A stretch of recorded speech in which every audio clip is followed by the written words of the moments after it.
오늘 강의는 7, 8월 매일 성경 본문인 예레미야의 말씀을 가지고서 그 묵상을 돕는 개관 강의를 진행하려고 하는데요. 이 7, 8월 매일 성경 본문이 예레미야 26장부터 52장까지 끝까지 말씀을 함께 나눕니다.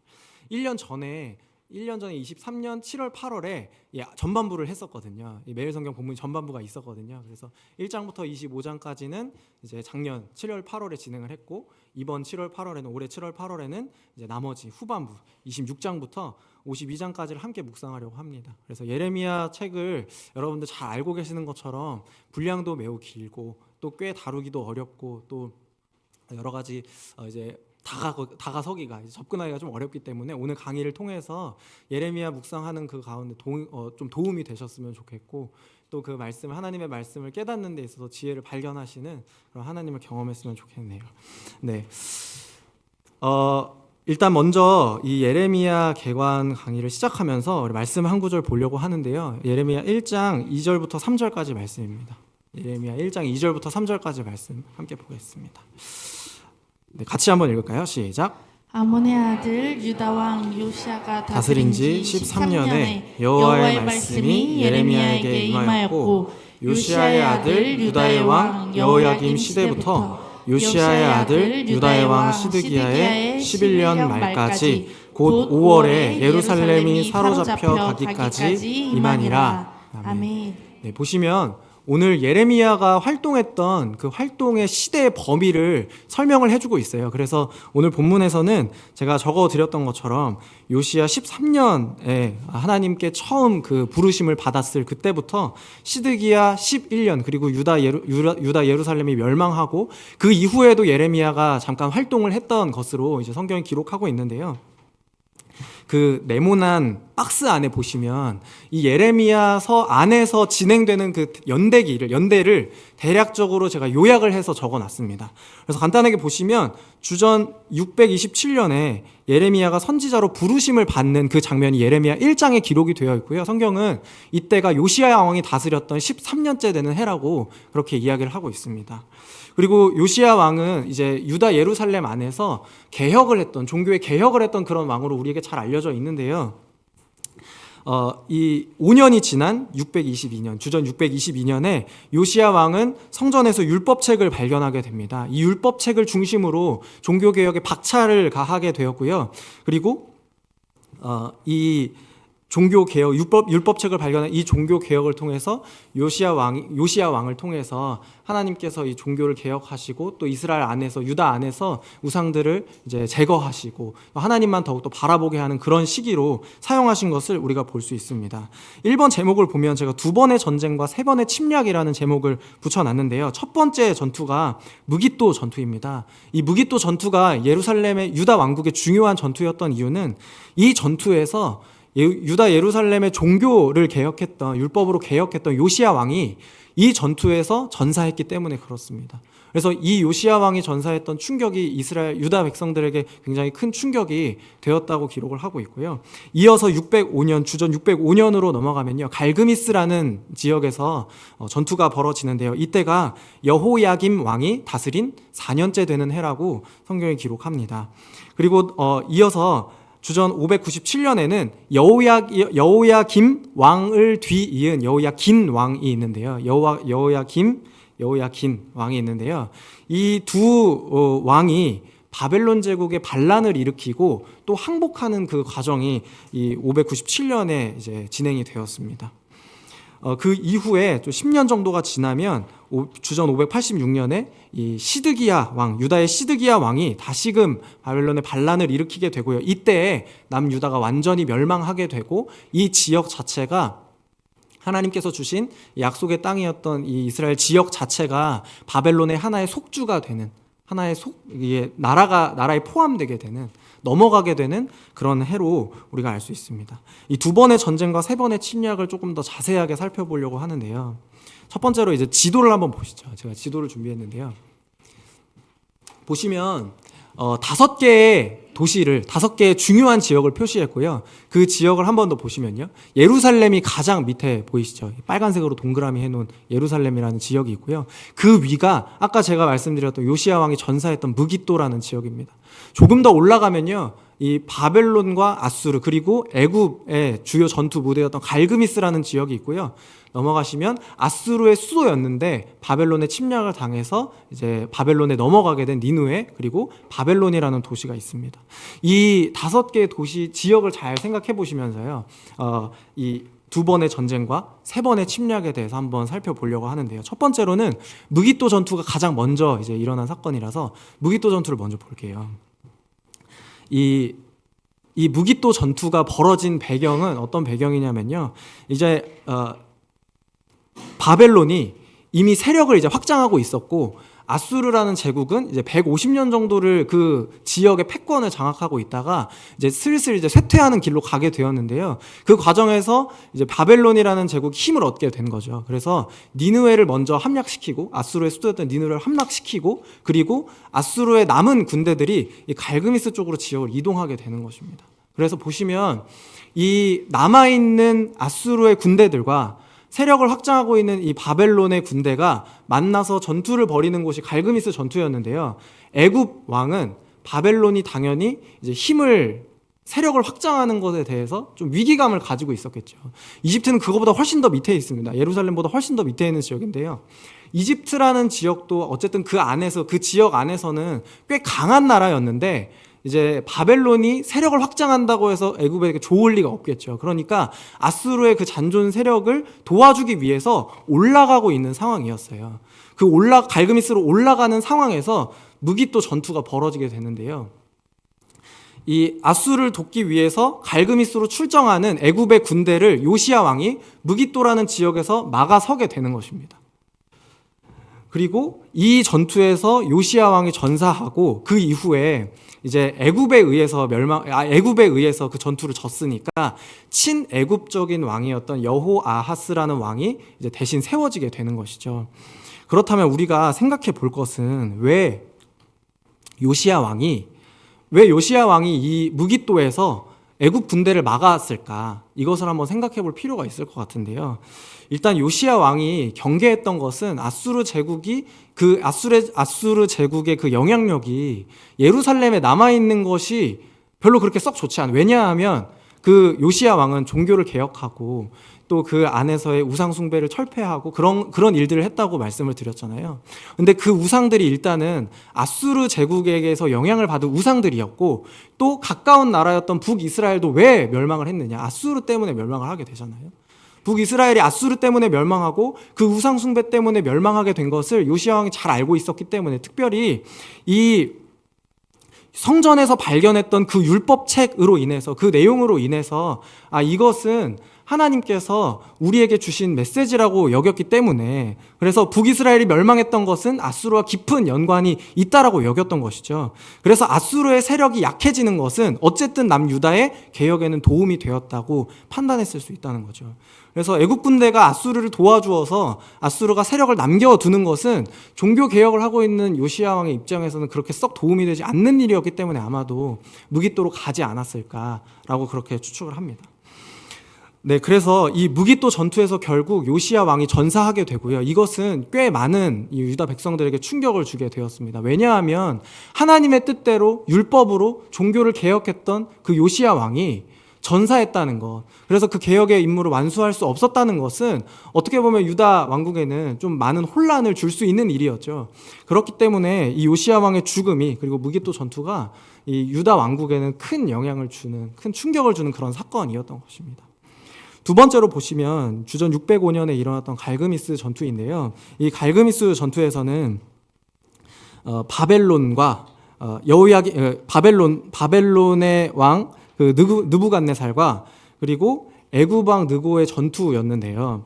이 바벨론의 왕이었던 느부갓네살이 애굽 왕의 군대를 완전히 여기서 완파하고 이 지역의 패권을 완벽하게 장악하는 그런 사건이 일어나게 되는 것입니다. 그 이후에 여기 갈그미스 전투에서 승리한 이후에 느부갓네살이 밑으로 내려오면서 예루살렘을 침략하게 되는 것인데요. 여기서 1차 예루살렘 침략이 벌어지게 됩니다. 그 세력을 키우고 있던 그 느부갓네살 왕의 위협 때문에 이 여호야김 왕도 애굽에서 돌아서서 바벨론의 충성을 맹세하게 되고 바벨론에 지속적으로 공물을 바치는 그런 봉신국가의 관계로 세워지게 되는 거거든요. 그래서 유다 왕국과 이제 바벨론의 그 지배 관계가, 속국 관계가 여기에서 이제 시작이 되고요. 느부갓네살은 여기에서 바벨론으로 돌아가서 이제 진짜로 왕에 즉위하는 그런 사건이 벌어지게 됩니다. 이때 바벨론으로 돌아가면서 느부갓네살 왕이 그 유다 안에 있는 그 성전에 있는 기물들을 가져가고 그리고 여기에 유다에 있던 귀족들 그리고 젊은 귀족들을 데려가는데요. 이때 다니엘을 포함한 1차 포로들이 바벨론으로 끌려가게 되는 것입니다. 1차 예루살렘 침략이 있은 이후에 바벨론에 계속해서 공물을 바치는 그런 관계가 지속되는데요. 이때 유다를 다스리고 있던 여호야김 왕과 여호야긴 왕은 이제 계속해서 갈등을 벌이는 거죠. 애국적인 그 성향을 가지고 친애굽의 성향을 가지고 세워진 왕들이었는데 바벨론에 공물을 바쳐야 되는 그런 관계가 되니까 이제는 바벨론에 반란하는 것을 선택하게 됩니다. 그래서 느부갓네살 왕은 여기에서 직접 군대를 이끌고 예루살렘을 침략하게 되는데요. 이 여호야긴 왕이 예루살렘을 넘겨주고 또 이때 그 여호야긴 왕과 그의 가족들을 비롯한 유다의 많은 통치 집단들이 바벨론으로 강제로 끌려가게 되는 1차 강제 이주가 여기에서 진행이 됩니다. 이때 1차로 강제 이주를 당한 이 그룹 안에는 선지자 에스겔이 포함되어 있고요. 그리고 이 규모를 성경에서는 10,000명 정도 되는 규모라고 그렇게 이야기를 하고 있습니다. 열왕기하 24장 14절 말씀인데요. 저희 같이 한번 보겠습니다. 열왕기하 24장 14절 말씀입니다.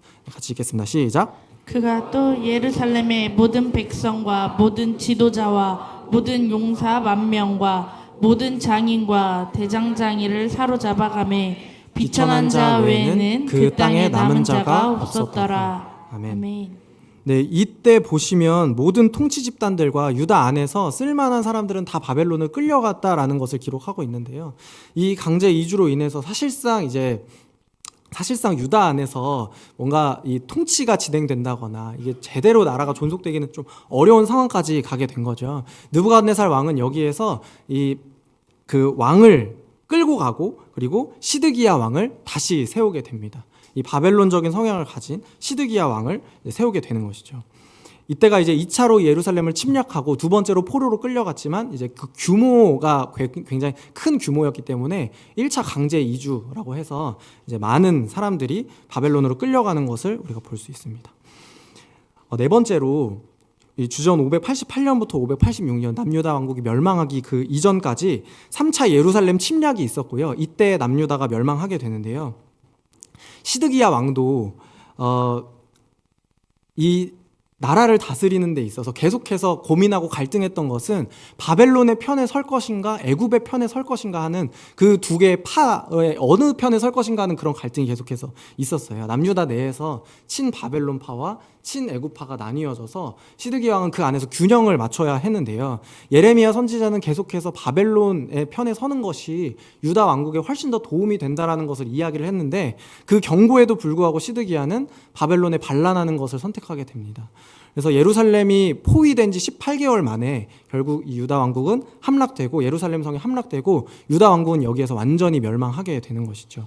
바벨론은 이제 유다를 점령하고 바벨론의 주로 삼은 거예요. 이제 나라가 아니라 바벨론의 나라 중에 한 일부분 지역이 된 것입니다. 그래서 이 총독을 파견하게 됩니다. 왕을 세우지 않고 이 지역을 다스릴 수 있는 총독을 이제 황제의 대리자인 총독을 이제 세우게 되는 것이죠. 이 총독이 그다랴이고요. 이 그다랴라는 총독도 예레미야서 후반부에 잘 나오는 자주 등장하는 그런 총독입니다. 보시면 이 2번의 큰 전쟁이 있었고 3번의 예루살렘의 큰 침략을 당하면서 굉장히 혼란스럽고 어려운 상황이 계속해서 지속되었다. 이 국제적인 정세에서도 어려운 상황이 계속해서 지속되었는데요. 이 남유다의 주변 국가들은 계속해서 힘을 키워야겠다. 이 지역의 패권을 장악해야겠다. 저 나라를 멸망시키고 내가 힘을 가져야겠다라는 그런 열망이 계속해서 있었고 세력을 넓히는 그런 시기였습니다. 그리고 그 과정에서 이 지역을 장악했던 150년을 장악했던 아수르라는 제국이 몰락하게 되고 신흥 제국인 바벨론이 이제 서게 되는 것이죠. 이 세 개의 힘의 균형이 재편되는 이 불안정한 시대 가운데에서 예레미야 선지자가 사역을 했고 예레미야가 받았던 그 하나님의 말씀이 사람들에게 백성들에게 선포가 되게 된 것입니다. 강의한 다음으로 넘어가실까요? 네, 이 배경을 이해하는 것이 굉장히 중요하다고 생각하는데요. 왜 그러냐면요. 이런 상황에서 하나님께서 유다 왕국에 주신 해답이 무엇인지 중요하기 때문에 그렇습니다. 왜냐하면 이 하나님의 해답은 어떤 강한 군대를 양성시켜서 남유다 왕국이 힘을 가지게 만드는 것이 아니었고, 또 그 바벨론 왕국이, 또 아수르 제국이 멸망하는 그 일을 통해서 남유다 왕국이 힘을 기르는 것도 아니었고, 그리고 유다 안에서 어떤 편에 서야 할 것인지, 어떤 정치 집단에 서야 할 것인지를 생각하는 그런 일도 아니었고, 나는 아이라 말을 할 줄 모른다라고 그렇게 하나님께 대답했던 예레미야를 통해서 하나님께서 그 하나님의 해답을, 하나님의 말씀을 선포해 주셨고, 하나님의 해답이 무엇인지 알려주셨다는 것입니다. 근데 이 말씀, 하나님의 말씀을 받은 그 선지자를 통해서 하나님께서 일하시는 것이 몇백 년 전에 모세를 사용하셔서 말씀하시는 것도 똑같았고요.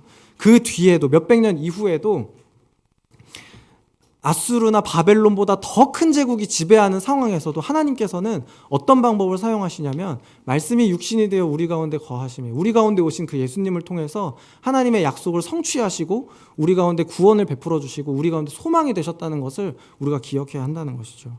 그래서 어떤 상황 가운데에서도, 어떤 정치적인 상황이나 어떤 국제적인 상황이나 국내적인 상황이나 어떤 혼란과 어려운 가운데에서도 하나님의 해답이 분명하다는 것을 우리가 예레미야를 통해서 발견할 수 있습니다. 그것은 하나님의 말씀이라는 것이죠. 하나님의 말씀을 받은, 하나님의 말씀을 통해서 하나님의 임재를 경험한 하나님의 사람을 통해서 하나님께서 이 세상에 소망이 되어주시고, 하나님께서 이 세상을 구원하시고 다시금 창조하시는 그런 일들을 오늘도 이루어 가신다는 것을 우리가 함께 믿음으로 고백했으면 좋겠습니다. 네, 그리고 나서 우리가 이 배경적인 지식을 한번 보고 나서 예레미야서가 어떤 이야기를 우리에게 전해주고 있는지, 예레미야서가 통틀어서 어떤 주제를 전달하고 있는지를 세 가지를 좀 나눠보려고 하는데요. 첫 번째는 하나님의 격정이라는 주제가 이 안에 담겨 있습니다. 우리가 흔히 예레미야를 눈물의 선지자라고 잘 알고 있죠. 이 눈물에 대한 감정적이고 또 이제 슬픈 감정에 대해서 슬픈 감정을 가진 그런 선지자로 우리가 잘 알고 있는데요. 이처럼 이 예레미야서 안에는 하나님의 감정적인 모습, 하나님의 이 격렬한 감정, 하나님의 격렬한 감정 표현을 만날 수가 있다는 것이죠. 예레미야가 하나님의 말씀을 받고 그 말씀이 하나님께서 그 말씀으로 예레미야가 임하시고 또 예레미야를 통해서 말씀을 선포하시는데, 말씀만 주어진 것이 아니라 예레미야에게 말씀을 함께 주시면서 그 말씀 안에 담겨 있는 하나님의 감정을 함께 느끼게 해주시는데요. 하나님의 인격과 하나님의 존재, 그것을 통해서 예레미야에게 또 말씀해 주시는 것이죠. 그래서 먼저 예레미야를 통해서 우리는 예레미야서 안에서 계속해서 흘러가는 하나님의 격정적인 감정, 분노를 만날 수가 있습니다. 이 유다 백성이 경험했던 그 2번의 전쟁과 3번의 큰 침략 가운데에서 유다 백성들은 침략을 경험했고, 또 낯선 나라가 포위하는 것을 경험했고, 전쟁이 길어지면서 기근을 경험했고, 또 질병이 만연하고, 또 사륙이 일어나고, 포로로 끌려가고 추방당하는 그런 아픈 역사를 경험하게 되는데요. 근데 쉽게 생각하면 하나님께서 우리에게 화가 났나 보다, 하나님께서 화가 나셔서 우리가 어려운 일을 당한다, 하나님께서 화가 나셨기 때문에 그 걷잡을 수 없는 무차별적인 그 분노 때문에 우리가 이런 일을 당하게 되었다, 우리가 이런 슬픈 일을 당하게 되었다라고 생각할 수 있는데요. 이 안타까운 경험과 슬픈 경험이 하나님의 그 맹목적인 분노로 인해서, 그 걷잡을 수 없고 통제할 수 없는 하나님의 분노로 인해서 이런 일을 경험했다는 것이 아니라요, 이 하나님의 격정과 하나님의 분노는 어떤 분노라고 우리가 이해를 할 수 있냐면, 사랑에 배신당한 분노라고 이해할 수 있습니다. 만약 제 아내가 제 사랑을 배신하는 그런 일을 했다면, 제 사랑을 받는 그 사랑을 다른 곳으로 흘려보내고 있다면, 다른 사람과 그런 감정적인 사랑을 주고받는다면 당연히 화가 나겠죠. 화가 나지 않는 것은 그 바보 같은 일일 수 있습니다. 왜냐하면 사랑하기 때문에 그래요. 분노가 사랑하기 때문에 발생한 일이라는 것이죠. 사랑에 배신당했기 때문에 하나님은 분노했고, 또 그 사랑의 관계를, 이 언약 백성과 하나님과의 관계를 위협하는 그런 존재들 때문에, 그 악한 세력들 때문에, 그 악한 우상 숭배 때문에 하나님은 분노하게 되었고요. 그리고 질투하셨고요. 그리고 그 사랑하는 언약 백성을 지키기 위해서 분노하셨다는 것입니다. 비록 하나님께서 분노하셨다는 그 이야기가, 하나님께서 화를 내시고 분노하신다라는 그 이야기가 물론 우리에게는 조금 낯설게 들릴 수 있지만 이것을 우리가 잘 이해할 필요가 있는 것이, 이해할 필요가 있는 게요. 하나님께서 분노하셨다는 것은 곧 하나님의 언약이 유효하다는 것 때문에 그렇거든요. 하나님께서 율법의 말씀을 주셨을 때도 우리에게 동일하게 주셨던 것은 이 율법의 말씀에 순종하면 복을 받고 이 말씀에 불순종하면 저주를 받는다라는 그 일이었잖아요. 그러니까 이 말씀에 불순종했을 때 하나님께서 이들에게 벌을 내리시고 또 저주를 주시고 그거에만 합당한 결과를 주시는 것이 오히려 이 언약이 유효하다는 것을 반증하는 일이라는 것입니다. 유다 백성이 우상 숭배를 계속하고 또 불순종하고 하나님의 말씀을 거절하는 그 일을 계속했는데도 하나님께서 아무런 일도 안 하시면 사실 언약도 거짓말이죠. 하나님께서 사랑하신다는 말도 당연히 거짓말이겠죠. 그 시스템이 동작하지 않으니까요. 그렇기 때문에 하나님께서 이 분노하신다는 것은 사랑하는 대상을 지키기 위한 분노, 그 언약에 신실하기 위한 분노라는 것을 우리가 이해할 필요가 있고요. 또한 이 분노가 인간의 분노와 같지 않다는 것 또한 우리는 이해를 해야 됩니다. 우리는 뭐 화가 나면 그 화가 올바르게 나가지 않을 때가 있어요. 그러니까 화가 나면 이 화가 난 원인보다도 그 주변에 있는 것들이 다 싫어지고 다 미워지고 그 다 피해를 주고 이럴 때가 있잖아요. 그런데 하나님께서 하시는 분노는 그것보다도 훨씬 더 깊고 높은 차원에서 이루어지는 분노, 그런 감정들이라는 것을 우리가 이해해야 한다는 것이죠. 그 하나님께서 가지신 신성으로 인해서 하나님의 분노가 더욱더 풍성하고 하나님의 질투가 더욱더 풍성하다는 것을 이해한다면 우리는 그만큼 하나님의 사랑이 더욱더 풍성하다는 것을, 하나님의 긍휼도 더욱더 진실하다는 것을 우리가 이해를 할 수 있을 것입니다. 이 하나님의 분노는 곧 하나님의 사랑과 은혜가 진실하다라는 것을 반증하는 일이라는 것을 우리가 꼭 기억해야 하고요. 그 질투와 분노, 고통, 아픔뿐만 아니라 자기 백성을 사랑하시는 사랑과 긍휼, 자비와 기쁨 또한 진실하다는 것을 기억하면서 이 하나님의 분노를 이해해야 하고요. 이 분노가 이 언약 관계에서 일어난, 자기 백성을 지키시기 위해서 그런 이제 구조로 일어난 일이라는 것을 우리가 기억해야 될 것 같습니다. 예레미야서의 주제 두 번째는 하나님의 말씀인데요. 이 하나님의 말씀이라는 주제는 예레미야서 안에서 계속해서 흘러갑니다. 왜냐하면 일단은 예레미야에게 하나님의 말씀이 임했다라는 것을 계속해서 이야기를 하고 있기 때문이고요. 그 말씀을 가지고서 계속해서 갈등을 벌이고 계속해서 씨름하고 그 말씀이 옳으냐 그르냐, 누구의 말이 더 옳으냐라는 것을 가지고 계속해서 유다 안에서, 이 선지자들 안에서, 또 통치 집단 안에서 계속해서 갈등을 벌이고 있었기 때문에 이 말씀이라는 주제가 중요해요. 신명기 율법과 그 언약을 제가 한 번 말씀을 드렸었는데요. 이 이스라엘 백성의 합당한 반응은, 율법에 대한 합당한 반응은 당연히 순종이겠죠. 신명기 28장 15절 말씀에요. 이렇게 기록이 되어 있는데요. 내가 만일 내 하나님 여호와의 말씀을 순종하지 아니하여 내가 오늘 내게 명령하는 그의 모든 명령과 규례를 지켜 행하지 아니하면 이 모든 저주가 내게 임하며 내게 이를 것이니. 네. 이 말씀을 기준으로, 이 율법을 기준으로, 이 율법에 기록된 하나님의 말씀을 기준으로 순종하지 않는 백성들이 예레미야서 안에서는 계속해서 고발을 당합니다. 하나님의 말씀에 불순종하는 백성들, 하나님의 말씀에 불순종한 왕, 하나님의 말씀에 불순종하고 거짓된 말씀을 전하는 선지자들, 예레미야는 계속해서 이것들을 고발해요. 예레미야서 안에서.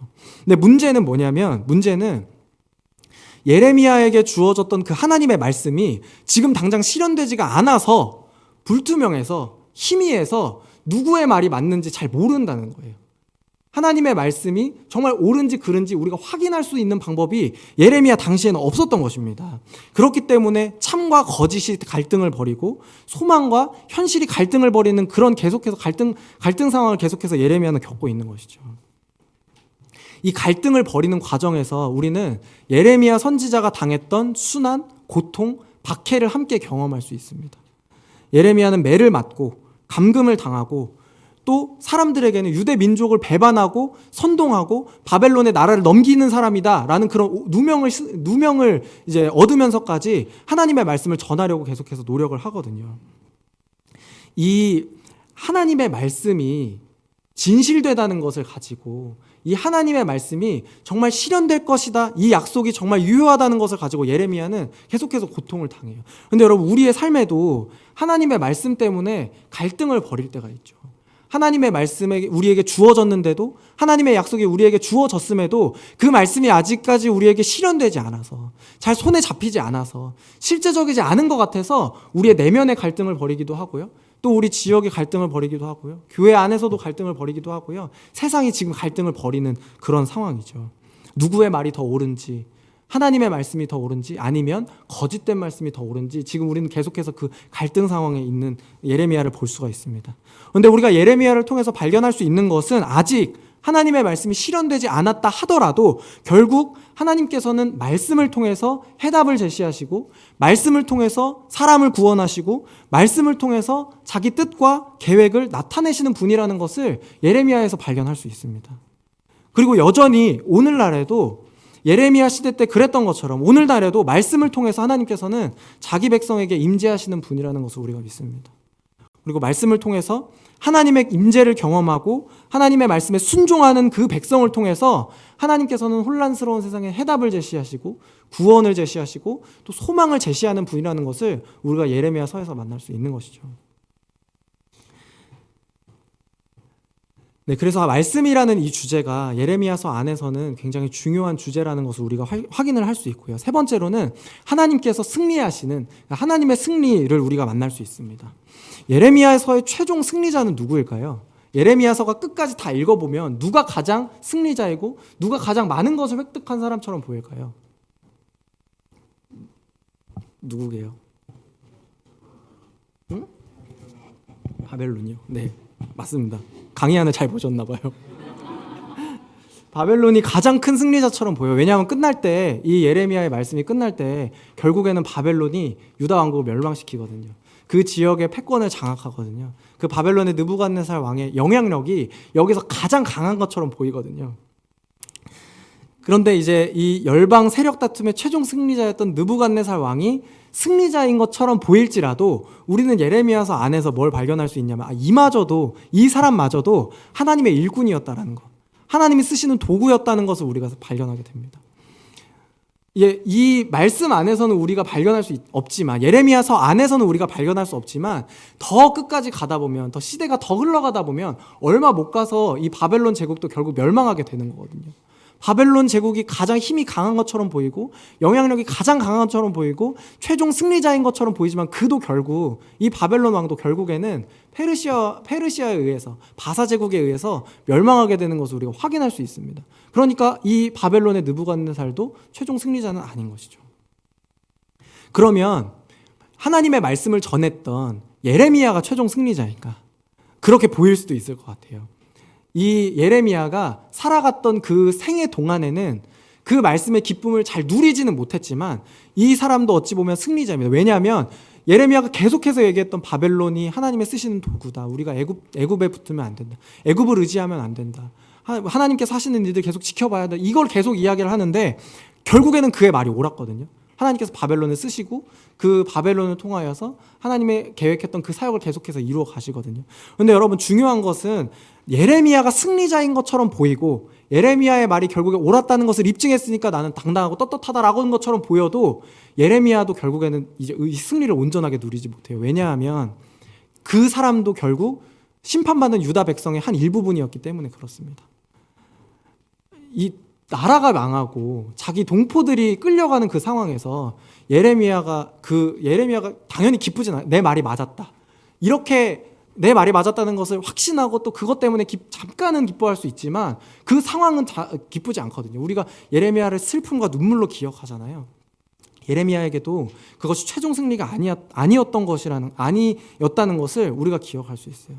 그 하나님의 심판 때문에, 이 유다 왕국을 심판하시려는 그 하나님의 계획 때문에 예레미야도 계속해서 사는 동안 고통스러웠고 박해를 당했고 말씀 때문에 갈등을 벌이는 그런 일들을 보면서 예레미야도 결국에는 최종 승리자는 아니었다라는 것을 우리가 볼 수 있습니다. 또한 그의 말이 계속해서 거부를 당하고 회개하고 하나님께로 돌이켜야 한다는 그 말씀이 유다 왕국 안에서는 별로 효과가 없었던 것을 보면 예레미야도 최종적인 승리자는 아니었고요. 우리는 이 안에서 최종 승리자인 하나님을 발견할 수 있습니다. 이 모든 세력 다툼의 최종 승리자, 이 모든 갈등의 최종 승리자, 그 말씀을 주셔서 그 말씀을 선포하셔서 그 말씀이 옳다는 것을, 그 말씀이 신실하다는 것을 입증하시는 그 하나님이 우리의 최종 승리자라는 것입니다. 그래서 공의의 하나님이 심판자가 되어주시고 그 심판을 통해서 하나님은 공의로운 분이다, 정의로운 분이다, 약속에 신실하신 분이다, 이것을 계속해서 우리가 발견할 수 있기 때문에 하나님의 승리하시는 것을 우리가 예레미야서를 통해서 발견할 수 있다는 것이죠. 그런데 이 승리가 자기 백성을 무너뜨리고 자기 백성을 팔아넘기고 추방시키고 멸망시켜서 얻어낸 승리처럼 보여서 하나님의 그 성품을 오해하게 되는데요. 이 하나님의 승리가 결국에는 우리는 그 안에서 백성을 향한 사랑과 또한 긍휼로 얻어낸 승리라는 것을 발견해야 합니다. 왜냐하면 하나님께서 예레미야에게 말씀하셨던 것처럼 하나님께서 뽑고 파괴하고 파멸시키고 넘어뜨리시는 분이는 건 확실해요. 왜냐하면 결국 유다 왕국 멸망하거든요. 그런데 그 안에서 하나님께서 내가 너희에게 뽑고 파괴하고 파멸시키고 넘어뜨릴 것이다만 말씀하시는 것이 아니라 다음에 보면 건설하고 심으심으로 자기 백성을 지키시고 언약을 보존하시는 분이라는 것을 우리가 동시에 발견할 수 있기 때문에 그래요. 오늘 이 하나님의 승리가 저와 여러분의 승리가 되기를 소망합니다. 우리가 잠깐 뽑히는 것 같고 파괴되는 것 같고 또 파멸되는 것 같고 하나님께서 나를 넘어뜨리시는 것 같아 보일 때 하나님께서 그것만 계획하고 계시지 않으세요. 건설하고 다시 심으시는 것까지 하나님의 계획입니다. 그게 저와 여러분을 향하신 하나님의 사랑이고 하나님의 승리라는 것을 믿는 믿음 더해주시기를 축복을 드립니다. 네. 네, 다음으로 넘어가서 이제 26장 이후의 내용을 한번 보려고 하는데요. 네. 제가 아까도 말씀드렸던 것처럼 그 7, 8월에 나누는 그 예레미야 말씀은 26장 이후의 내용이거든요. 그래서 25장까지 내용을 잠깐 이제 살펴보고 그 이후의 내용이 어떻게 되는지를 한번 좀 보려고 하는데요. 이 25장까지 저희가 살펴봤다고 말씀을 드렸는데 이 25장은 굉장히 중요한 그 전환점이 됩니다. 예레미야 1장 10절 말씀 저희 같이 한번 보겠습니다. 예레미야 1장 10절 말씀입니다. 보라, 내가 오늘 너를 여러 왕국 위에 세워 내가 그것들을 뽑고 파괴하며 파멸하고 넘어뜨리며 건설하고 심게 하였느니라 하시니라. 아멘.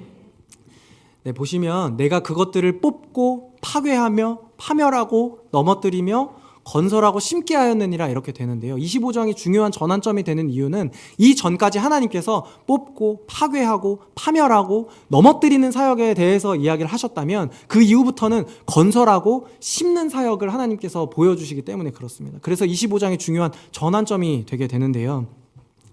25장 3절 말씀이에요. 예레미야가 사명을 받고 선지자로 세워진 지 23년째 되는 해에 하나님의 말씀이 주어졌습니다.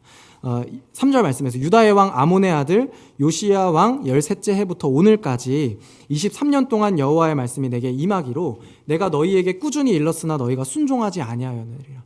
여기에서 보면 계속해서 하나님의 말씀을 전했고 선포했는데도 그 예레미야에게 주어진 그 하나님의 말씀에 불순종하는 그 백성들에 대해서 고발하는 장면이 기록이 되는데요. 이 23년째 되는 여호야김 왕의 4년째 되는 해에 그 해가 아까도 저희가 살펴봤던 것처럼 굉장히 중요한 해였다. 기원전 605년이거든요. 주전 605년 이제 갈그미스 전투가 있던 때 국제 정세가 이제 바뀌고 이제 국내에서도 계속해서 혼란과 갈등이 벌어지고 있을 때 그때 이제 선포된 말씀이거든요. 그래서 이 25장 내용에서 우리가 중요한 내용을 발견할 수 있는데 그것은 뭐냐면 이제 70년의 징벌 예언이 있는 거예요. 25장 11절부터 12절 말씀에 보시면요. 이 모든 땅이 폐허가 되어 놀랄 일이 될 것이며 이 민족들은 70년 동안 바벨론의 왕을 섬기리라 이렇게 되어 있고요. 12절 같이 읽겠습니다. 여호와의 말씀이니라. 70년이 끝나면 내가 바벨론의 왕과 그의 나라와 갈대아 인의 땅을 그 죄악으로 말미암아 벌하여 영원히 폐허가 되게 하되. 네, 보시면 이 뽑고 파괴하고 파멸하고 넘어뜨리는 그 일이 유다 백성들을 향한 일인 것처럼 보였는데 결국에는 그 일이 유다 왕국뿐만 아니라 유다 왕국을 침략해서 세력을 넓히고 있는 바벨론에게도 유효하다. 하나님께서 그것도 뽑고 넘어뜨리고 파괴하고 파멸시키신다. 그것을 이야기를 하고 있습니다. 그리고 13절 말씀에 보면요. 13절에 보면 결국 이 25장 13절 말씀을 보면요. 제가 읽어드리겠습니다. 내가 그 땅을 향하여 선언한 바 곧 예레미야가 모든 민족을 향하여 예언하고 이 책에 기록한 나의 모든 말을 그 땅에 임하게 하리라. 내가 그 땅을 향하여 선언한 바 곧 예레미야가 모든 민족을 향하여 예언하고 이 책에 기록한 나의 모든 말을 그 땅에 임하게 하리라. 이렇게 되어 있거든요. 결국에는 하나님의 말씀이 임하시고 하나님의 말씀이 옳았다는 것을 증명하고 그 일을 통해서 하나님의 계획을 계속해서 이루어 가신다는 그 말씀이 25장에 동일하게 기록이 되어 있는 것입니다. 그래서 70년 동안 징벌받는 그 기간 동안에 유다 왕국이 뽑히고 파괴하고 파멸하고 넘어뜨리는 기간일 뿐만 아니라 하나님께서는 이 기간에 다시 건설하고 심음을 준비하시는 기간으로 삼으셨다는 것을 우리가 발견할 수 있습니다. 그래서 26장 이후부터는 우리가 건설하고 심으시는 하나님을 조금씩 발견할 수 있게 돼요. 물론 그 예레미야가 선포한 26장 이후의 말씀 가운데에서 계속해서 멸망에 대해서 이야기하고 하나님의 심판과 하나님의 분노에 대해서 이야기를 하지만 그 안에 이제는 소망을 선포하고 위로를 선포하고 다시금 세우시는 하나님의 계획을 선포하는 예레미야의 말씀을 발견할 수 있다는 것입니다. 네, 그래서 구조를 한번 보시면 1장의 말씀이 서론 말씀이고요. 2장부터 24장의 말씀은 여러 가지 설교와 예레미야의 이야기들, 그리고 예레미야가 순환받았던, 고난받았던 그런 일들이 기록이 되어 있어요. 25장 1절부터 14절에 보시면 1절부터 14절에는 2장에서 예레미야 2장에서 24장의 메시지를 요약하면서 70년의 징벌을 예언하는 그런 말씀이 기록이 되어 있고요.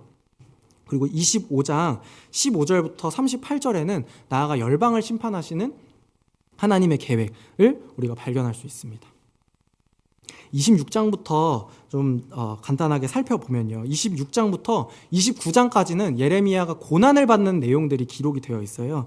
그래서 이 26장에 예레미야 7장에서 선포했던 그 설교를 다시 한 번 더 반복하면서 예레미야와 거짓 선지자가 대결을 벌이고 또 그 안에서 갈등을 벌이고 그 안에서 예레미야가 고난을 받고 사람들에게 박해를 받는 그런 장면들이 26장부터 28장에 기록이 되어 있습니다. 그래서 이 말씀 안에서 예레미야가 고난을 받고 또 예레미야가 고통을 당할 뿐만 아니라 선지자 우리야라는 사람이 함께 등장하는데요. 이 선지자 우리야도 예레미야와 같은 하나님의 말씀을 증거하다가 순교를 당하게 되거든요. 그래서 이 안에서 같은 말씀을 증거하면서 나와 함께 말씀을 전하던 그 동료가 똑같이 박해를 당하고 순교하게 되는 그 장면을 보면서 예레미야의 갈등과 고난과 그 슬픔이 더욱더 깊어지는 것을 우리가 만날 수 있는 것이죠. 그리고 이 29장 말씀을 보면요. 29장은 바벨론 포로들에게 1차 끌려간 강제 이주를 당한 바벨론 포로들에게 보내는 편지의 내용이 기록이 되어 있는데요. 이 편지의 내용이 받아들이기가 힘든 내용입니다. 왜냐하면 이 바벨론 포로들에게 보내는 편지의 내용 안에 희망과 소망을 발견할 수 있고 또 어떤 내용이 담겨 있냐면 그 땅에서 잘 살아봐라 라는 그런 내용이 담겨 있거든요. 그러니까 이 안에서 우리가 잘 인용하는, 잘 만나고 또 암송하고 또 읽는 말씀이 있어요. 예레미야 29장 11절 말씀인데요. 예레미야 29장 11절 말씀에서 여호와의 말씀이니라 너희를 향한 나의 생각을 내가 아나니 평안이요 재앙이 아니니라 너희에게 미래와 희망을 주는 것이니라. 이게 포로들에게 선포되었던 그런 말씀이란 말이죠. 희망이다, 미래다, 평안이다. 이 말씀을 포로들에게 계속해서 전하고 있는 것입니다. 그런데 이 바벨론 포로들에게 전하는 그 편지의 내용을 보면서 우리는 희망과 소망을 발견할 수 있고 또 다시금 건설하고 심으시는 그 하나님을 발견할 수 있는 그런 장으로 우리가 만날 수 있어요. 그리고 30장부터 33장의 내용, 우리가 새 언약의 말씀이 담겨 있는 그런 내용으로 잘 알고 있는데요. 그런 본문으로 잘 알고 있는데요. 이 30장부터 33장에서 하나님께서 본격적으로 이제 심으시고 건설하시고 그 계획을 어떻게 이루어 가실지에 대한 내용이 이 안에서 자세하게 담겨져 있고 또 새 언약의 내용을 통해서 백성들을 위로하시는 그런 하나님을 발견할 수가 있는 것이죠.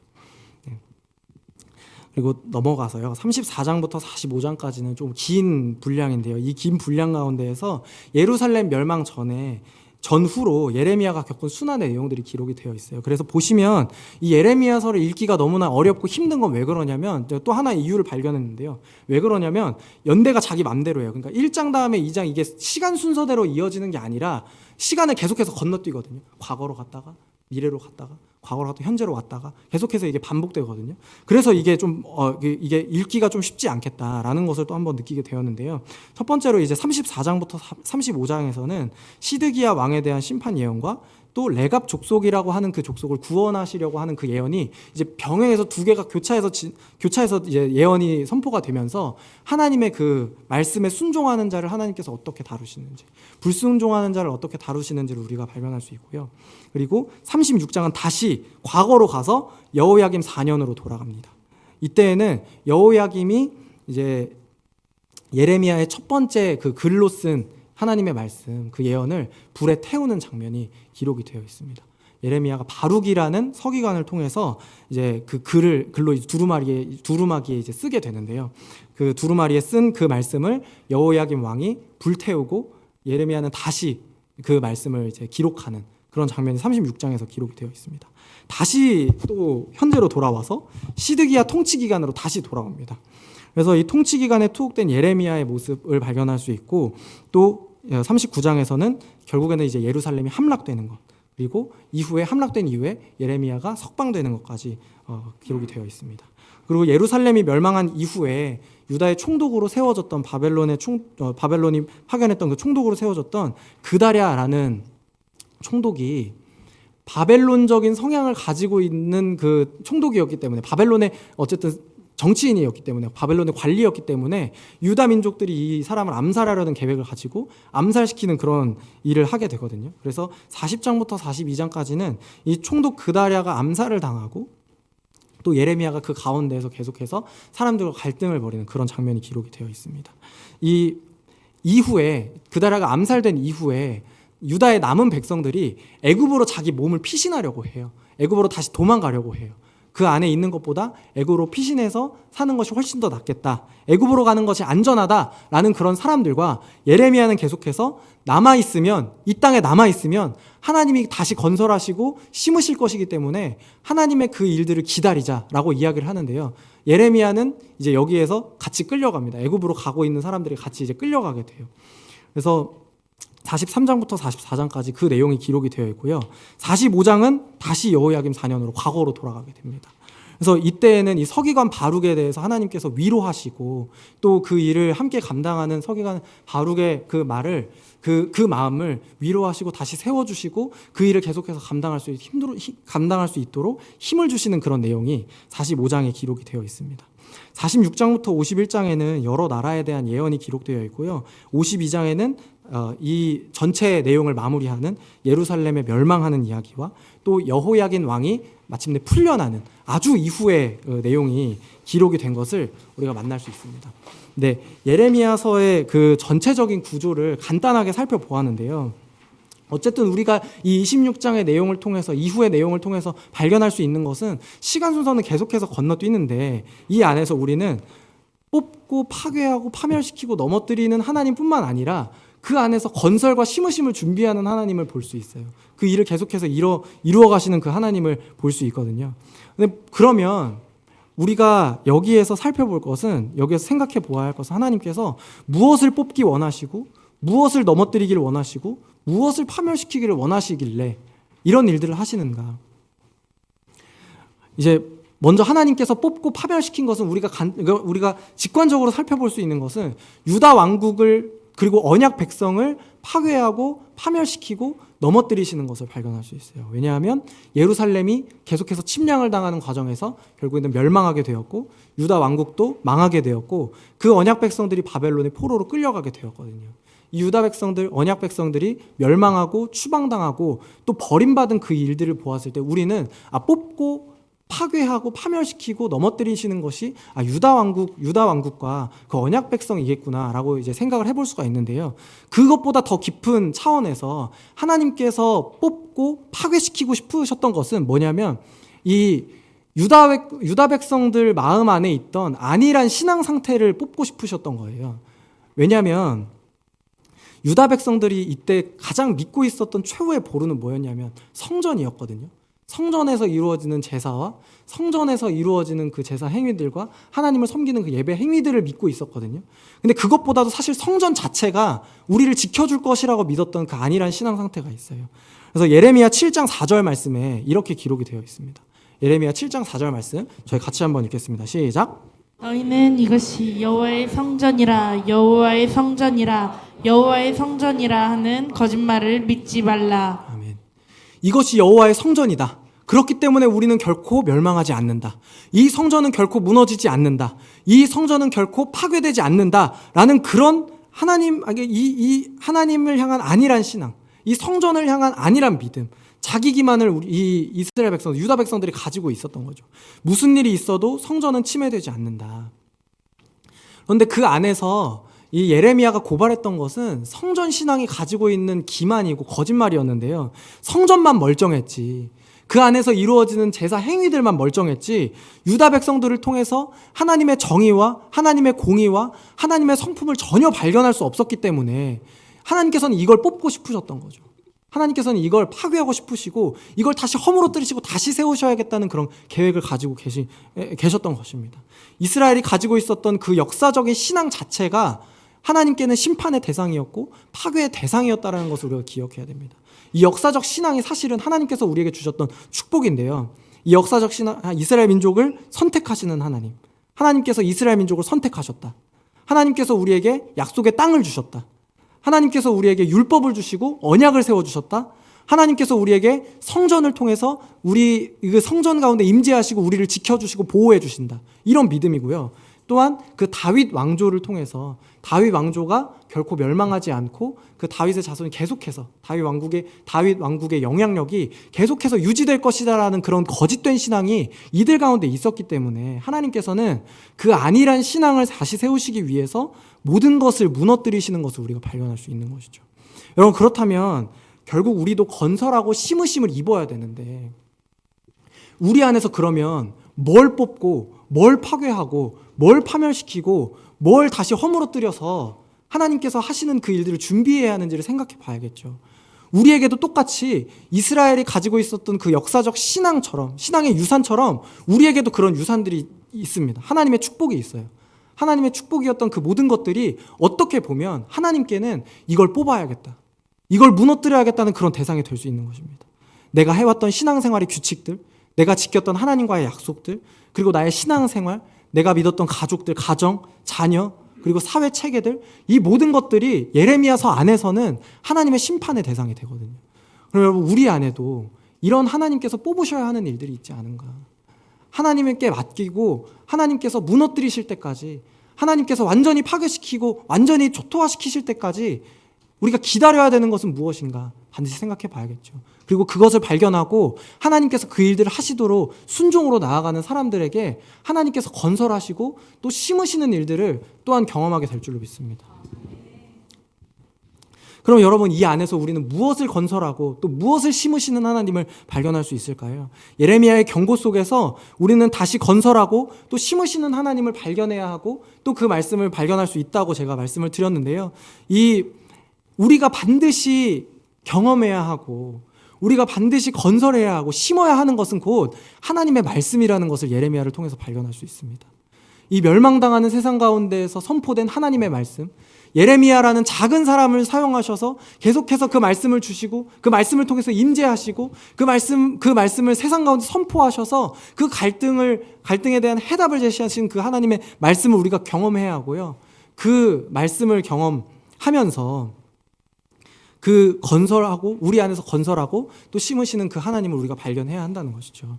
이 예레미야 31장 33절부터 34절 말씀에 이 모든 것을 뽑고 파괴하시고 넘어뜨리신 이후에 하나님께서 이것을 어떻게 건설하시고 심으실 것인지에 대한 소망을 우리에게 주시는 말씀이 기록되어 있는데요. 우리 34절부터 34절 같이 읽습니다. 시작. 그러나 그날 후에 내가 이스라엘 집과 맺을 언약은 이러하니 곧 내가 나의 법을 그들의 속에 두며 그들의 마음에 기록하여 나는 그들의 하나님이 되고 그들은 내 백성이 될 것이라.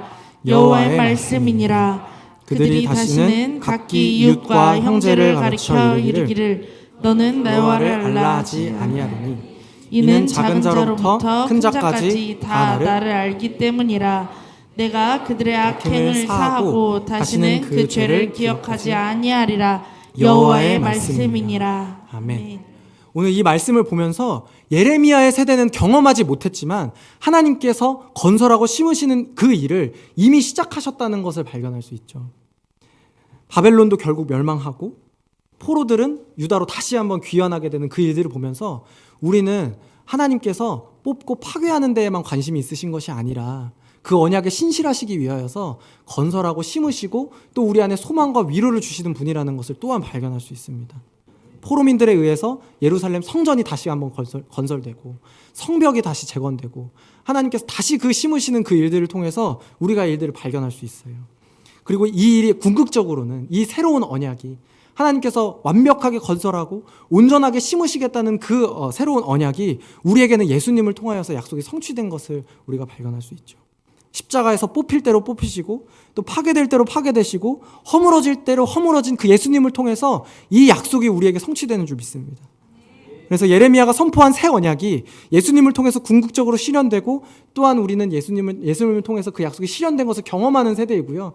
또 마지막 날에 최종적으로 예수님을 통해서 완성될 나라를 소망하는 것이 우리가 해야 될 일인 줄 믿습니다. 성전과 땅과 민족이 아니라 새 예루살렘에서 우리는 온전하게 하나님의 창조를 온전히 누릴 것입니다.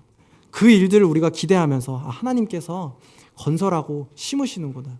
내 삶이 지금 뽑히는 것처럼 보이고 내 삶의 근간이 무너지는 것처럼 느껴지고 파괴되고 파멸되는 것처럼 느껴질 때 하나님께서 이미 새로운 일을 시작하셨구나. 예레미야의 말씀을 묵상하면서 그 건설하고 심으시고 우리 안에 선한 열매를 기대하시는 그 하나님을 발견하셨으면 좋겠습니다.